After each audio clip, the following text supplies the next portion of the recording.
Hello students, I am Dr. Amit Bhatnagar, working as Senior Research Officer in the Department of Agronomy at GB Pant University of Agriculture and Technology, Pantnagar, Uttarakhand. In this lecture, I will tell you the difference between the terms which are very confusing when we talk about soil erosion and conservation, when we use many terms and these terms are confusion और हमें पता नहीं चल पाता कि ये कौन सी term है और हम उसको एक जैसा मानते हैं while terms are different. तो क्या डिफरेंस है मैं उसको बताऊंगा and in the last I will explain the influence of erosion on soil texture, how soil texture is change due to erosion. Soil texture is basic property of soil which can not be change. Soil texture को change नहीं किया जा सकता है किसी भी practice से, manipulation से, लेकिन erosion can change soil texture. इसको एक्सप्लेन मैं लास्ट में करूँगा, बहुत इंटरेस्टिंग है ये. आप समझते होंगे कि टेक्सचर चेंज नहीं होता है, लेकिन इरोजन से सॉइल टेक्सचर चेंज होता है. हाउ इज इट पॉसिबल, उसको हम लास्ट में डिस्कस करेंगे. But I will tell you the difference, what is the difference between these terms, जिसको हम एक जैसा समझते हैं but these terms are different. Generally we use accelerated and geological erosion. Geological erosion is natural. This is natural erosion. Actually wind is there, water is there, rainfall is there, so erosion is there, weathering is there, natural actions are there, so soil is subjected to erosion. So this is the geological erosion जो geological factor से natural condition में हो रहा है. Rainfall भी हो रही है, विंड भी है, सन लाइट भी है, टेम्परेचर इफेक्ट है, तो उससे वेदरिंग होगी और विंड और वाटर से ट्रांसपोर्टेशन होगा. So under natural condition always there is erosion and this erosion is known as geological erosion, but there is a balance between the erosion and soil formation process. तो एक balance बना रहता है and this is geological erosion. So erosion cannot be checked at all. आप erosion को 100% check नहीं कर सकते हैं किसी भी मीन से, क्योंकि नेचुरल कंडीशंस हैं और उसमें erosion होगा. So this is natural geological erosion due to geological factor. This is natural. But accelerated erosion when geological erosion speed increases, जब जियोलॉजिकल इरोजन हो रहा है और उसकी स्पीड बहुत ज़्यादा हो जाए, rate increases, then it is known as accelerated. Accelerated means increased. Accelerator होता है जो इंक्रीज कर दे. So here it is accelerated increase means increased erosion. And when man activities are there, cultivation practices are such that they speed up the geological erosion, then it becomes accelerated erosion. So major factor is vegetation removal, कि soil पे जो vegetation है उसको remove कर दिया, soil tillage कर दिया, soil को बहुत फ्राइबल कर दिया. So many factors are there. So this is man made. We can say this is due to cultivation practice और man made activities, man activities we can से.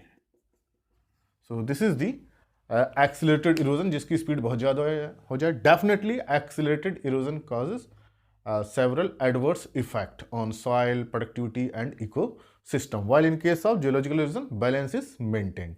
तो आप समझ गए होंगे कि एक्सीलरेटेड इरोजन किससे होता है, कल्टिवेशन प्रैक्टिसेस से, वेजिटेशन रिमूवल से, बहुत सारी प्रैक्टिस जो हम फील्ड में कर रहे हैं और जिससे इरोजन की स्पीड ज़्यादा हो जाए, दैट इज एक्सीलरेटेड इरोजन.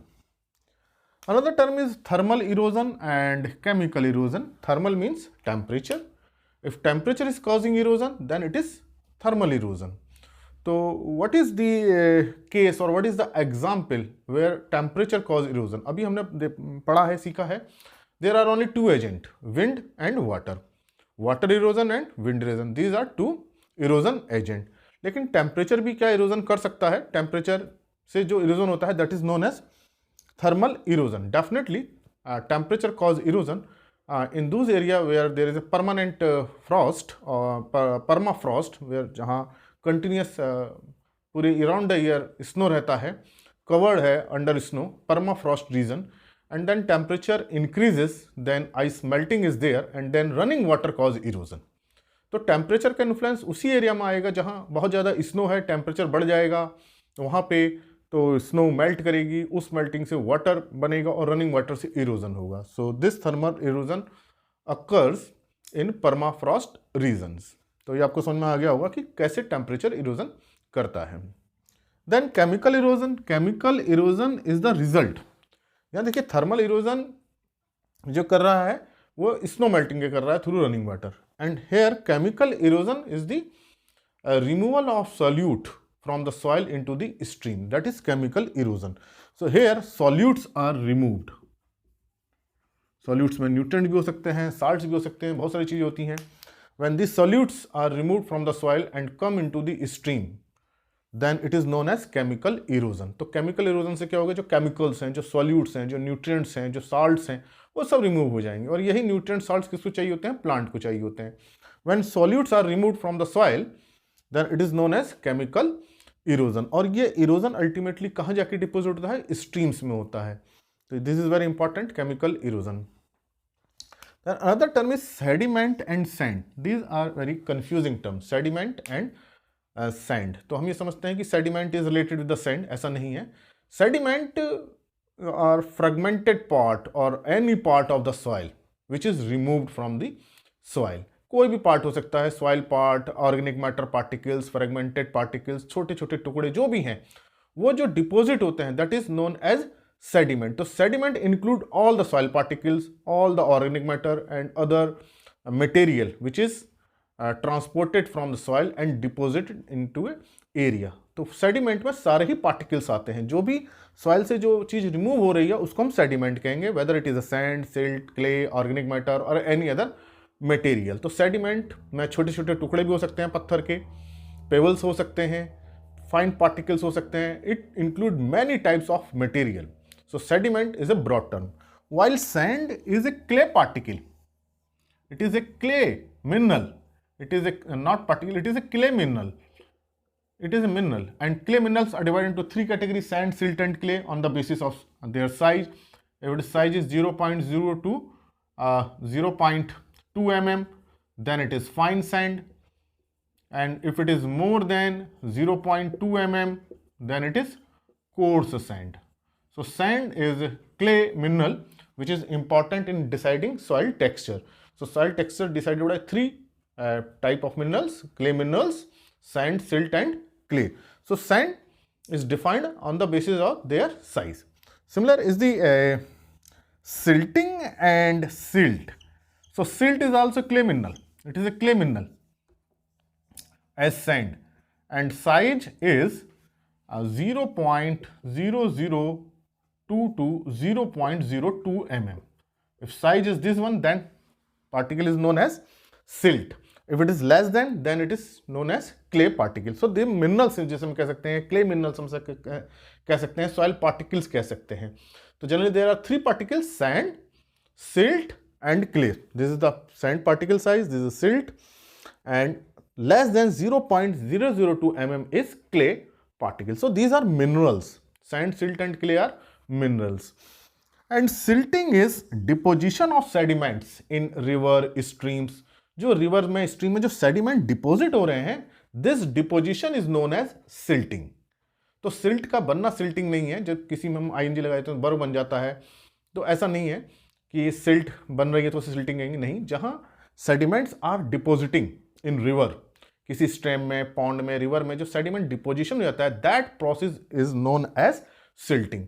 तो देखिए सिल्टिंग से क्या होगा, किसी रिवर में, पॉन्ड में सेडिमेंट्स डिपॉजिट हो रहे हैं, रॉक्स भी आ रही हैं, मिनरल्स भी आ रहे हैं, तो क्या होगा, धीरे धीरे वो भरने लगेगा और उसकी जो कैपेसिटी है, वाटर स्टोरेज कैपेसिटी रिड्यूसेस. तो जो रिवर्स में जब सिल्टिंग हो जाती है तो उनकी कैपेसिटी, वाटर फ्लोइंग कैपेसिटी कम हो जाती है और फ्लड का चांस बढ़ जाता है. इसी तरह से पॉन्ड में सिल्टिंग होने लगे, मिट्टी गिरने लगे उसके अंदर, तो उसकी water capacity, storage capacity reduces. तो silting is very dangerous in context to flood. जहां सिल्टिंग होगी वहां फ्लड आने का चांस ज़्यादा होगा, क्योंकि वहां से वाटर कैरिंग कैपेसिटी कम हो जाएगी. सो sediment causes, sediment deposition causes silting. Now ये आपको क्लियर हो गया होगा कि सेडिमेंट, सिल्टिंग क्या है और सिल्ट क्या है, सेडिमेंट क्या और सैंड क्या है. Then erodibility and erosivity. इस टर्म को मैंने कई बार यूज़ किया है लेक्चर में, कई बार बता चुका हूँ, लेकिन बहुत अच्छी टर्म्स हैं, जनरली आस्क्ड इन एग्जामिनेशन, इसलिए मैं फिर से आपको यहाँ बता रहा हूँ. Erodibility is susceptibility of soil for erosion. कि सॉइल कितनी जल्दी इरोजन हो जाएगा, that is known as erodibility. अगर सॉइल की इरोडेबिलिटी हाई है तो इसका मतलब इरोजन बहुत ज़्यादा होगा. तो erodibility describe the susceptibility of soil for erosion. तो ये ससेप्टिबिलिटी बताती है सॉइल की कि उसमें इरोजन कितना फास्ट होगा। तो erodibility is related with the susceptibility of soil to erosion, while erosivity is the capacity of agent to cause the erosion, कि जो एजेंट हैं, जो इरोजन एजेंट हैं, wind and water, how much capacity is there to cause erosion. If erosivity is high, it means wind and water cause more erosion. So erosivity describe the capacity of wind or water to cause erosion. तो ये erosivity किससे related है? Wind and water से related है for erosion, wind and water to cause erosion, and this erodibility is susceptibility for erosion. तो अगर erosivity ज्यादा है तो विंड एंड वाटर ज्यादा इरोजन करेंगे, इरोडेबिलिटी ज्यादा है तो सॉइल का इरोजन भी क्या होगा? ज्यादा होगा। So this is the difference between erodibility and इरोजिविटी।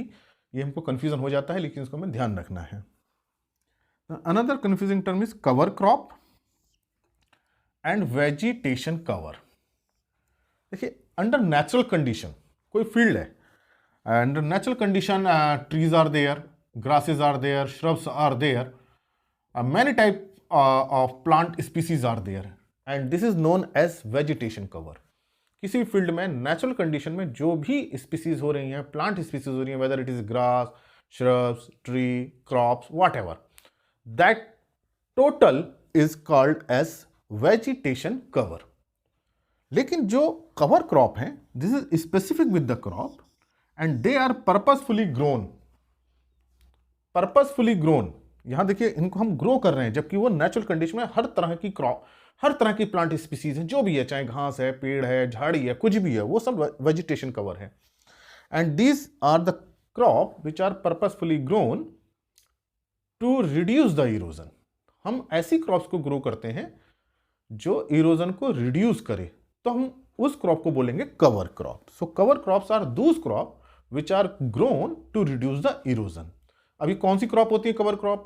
जो सॉइल पार्टिकल्स को बाइंड करेंगी, क्लोज ग्रोइंग होंगी, डेंस कैनोपी होगी। तो जनरली पल्स क्रॉप, इनका ये करेक्टरिस्टिक्स है, पार्टिकल्स को बाइंड करके रखती हैं, कैनोपी डेंस होती है, उनमें इंटर और स्पेस के बीच में पूरी कैनोपी से कवर हो जाता है, and intercept the kinetic energy of rain fall drops. तो ये करेक्टरिस्टिक्स हैं कवर क्रॉप के। तो generally pulse close growing crop होती हैं, fast growing and close growing, and which route hold the particle tightly. तो रूट्स को भी नीचे से टाइट, रूट्स जो है सॉइल पार्टिकल्स को बाइंड करके रखती हैं, तो उनका डिस्पर्जन नहीं होता, एग्रीगेट्स बने रहते हैं। ऊपर से जो है विंड और वाटर का एक्शन भी कम हो जाता है।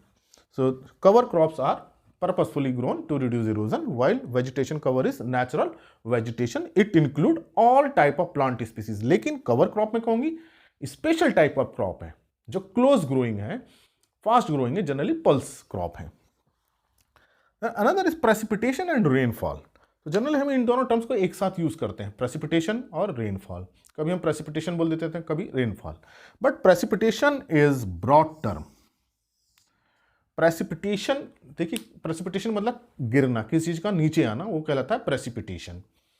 तो प्रेसिपिटेशन में it include all rainfall, snow, hello, fog, Frost, जो भी ड्यू, जो भी वाटर आ रहा है, चाहे सॉलिड है चाहे लिक्विड है, जो एयर से सॉइल सरफेस पर आ रहा है, that is precipitation. So precipitation is broad term, जिसमें रेनफॉल भी है, ओस भी है, फ्रॉस्ट भी है, ओले जो पड़ते हैं बारिश के साथ वो भी प्रेसिपिटेशन में होते हैं, जो स्नोफॉल होता है हिल्स पे वो भी प्रेसिपिटेशन में आता है।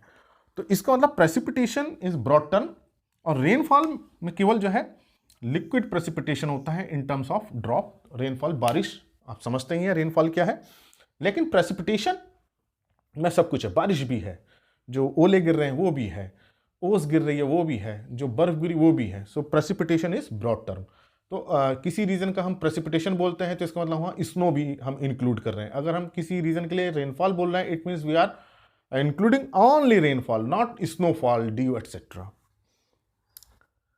Then we have discussed about silting and silt. Now last is influence of erosion on soil texture. तो देखिए ये बहुत इंटरेस्टिंग है कि due to soil erosion soil texture is change, soil texture देखिए चेंज नहीं होता है। Soil texture is relative proportion of sand, silt and clay. तो सॉइल में जो सैंड, सिल्ट एंड क्ले है वो वैसे ही रहेगा, वो चेंज नहीं होता, उनका एग्रीगेशन चेंज होता है, but proportion is not change in general. But due to erosion, water erosion and wind erosion, soil texture is changed. The reason is that, suppose this is soil surface and sand particles are there, sand particles, large particles, and then silt, medium particles, and clay are smaller particles. Okay, so this is the natural condition, all type of particles are there. अब देखिए जब wind erosion होगा तो wind erosion में सबसे पहले कौन से पार्टिकल्स रिमूव होंगे? जो विंड का जो एक्शन होगा सबसे पहले लाइट पार्टिकल्स पे होगा, मींस क्ले पार्टिकल्स। तो clay particles are removed first, then silt particles are removed, then it means relative proportion of sand increases. अब जो पहले क्ले सिल्ट था वो रिमूव हो गया विंड से और वहां सैंड रह गई। क्यों रिमूव हो गया? Because clay particles are light in weight और सैंड पार्टिकल्स क्या होता है? हैवी होता है वेट में, उसका भार ज्यादा होता है, हवा से जल्दी मूव नहीं कर पाता है। So that's why wind cause removal of clay and silt, more removal as compare to sand. Sand का भी होगा, लेकिन जब विंड स्पीड बहुत ज्यादा हो जाएगी तब सैंड का होगा। फर्स्ट थिंग, नॉर्मल जो विंड इरोजन होगा उसमें silt and clay is removed. अब जो जो क्ले है वो एयर में आ गई, सस्पेंशन में आ गई, and suspension carries the soil particle long distance 100 kilometres, बहुत दूर तक सस्पेंशन में चले जाएंगे। और जो सैंड पार्टिकल्स होंगे, मूवमेंट होता है लेकिन ये बहुत ज़्यादा दूर तक मूव नहीं कर पाएंगे क्योंकि they move through surface creep. तो ये बहुत हैवी पार्टिकल्स है, मूव भी करेंगे तो बहुत ज़्यादा दूर तक नहीं करेंगे। तो यहाँ पे क्या होगा? रिलेटिव प्रोपोर्शन चेंज हो गया। अब सिल्ट और क्ले कम हो गई, सैंड का प्रोपोर्शन बढ़ गया। That's why texture is change. Similar is the case with the run of water erosion. Water erosion में क्या होगा? देखिए जब वाटर मूव करेगा, these are silt and very fine particles are clay, and water is moving like that. Water is moving with particles, and when kinetic energy is high, slope is more, then it carry all type of particles. But if kinetic energy is low and runoff volume is low, and but there is water erosion, तो पहले कौन से particles घुलेंगे या dissolve होंगे water में? Definitely जो light particles हैं। तो वाटर के साथ सबसे पहले वो पार्टिकल डिजॉल्व हो जाते हैं जो लाइट हैं। तो इसका मतलब जो वाटर मूव कर रहा है उसमें सबसे पहले कौन से पार्टिकल्स आएंगे? क्ले। फिर कौन सा आएंगे? Silt. It means water carry more proportion of clay and silt. Water में सब जाएगा, सिल्ट भी होगा, क्ले भी होगा, सैंड भी होगा, लेकिन जो रिलेटिवली हायर प्रोपोर्शन होगा वो क्ले और सिल्ट का होगा क्योंकि लाइट पार्टिकल्स जल्दी से घुल जाएंगे पानी में। और ये जो है वेट ज़्यादा रहता है तो पानी में नीचे सिंक करते हैं, डूबते हैं, जबकि ये वाटर में स्ट्रीम में मूव करते रहेंगे तो इनका रिमूवल ज़्यादा होगा। तो ये this is the action of wind and water in changing soil texture. तो विंड का बहुत ज़्यादा इंपैक्ट है soil erosion soil texture change करने में। वाटर इरोजन से भी होता है, लेकिन विंड इरोजन चूंकि सस्पेंशन से क्ले पार्टिकल्स को उड़ा करके बहुत दूर तक ले जाती है, तो बहुत दूर जाके पार्टिकल्स सेटल होते हैं और वहाँ से जहाँ जो एरिया जहाँ से रिमूव हुआ वहाँ सैंड का प्रोपोर्शन बढ़ जाएगा। सो this is the reason how erosion change the soil texture. तो ये मैंने आज आपको बताया कि क्या कंफ्यूजिंग टर्म्स हैं और कैसे सॉइल टेक्सचर चेंज होता है सॉइल इरोजन से। तो ये लेक्चर आपको अच्छा लगा हो तो इसे लाइक करें और स्टूडेंट्स के साथ शेयर करें। और जो आपने लेक्चर्स नहीं देखे हैं तो चैनल पे बहुत लेक्चर हैं, कई सारे प्लेलिस्ट में लेक्चर्स हैं, उन लेक्चर्स को आप देखिए। Thank you very much.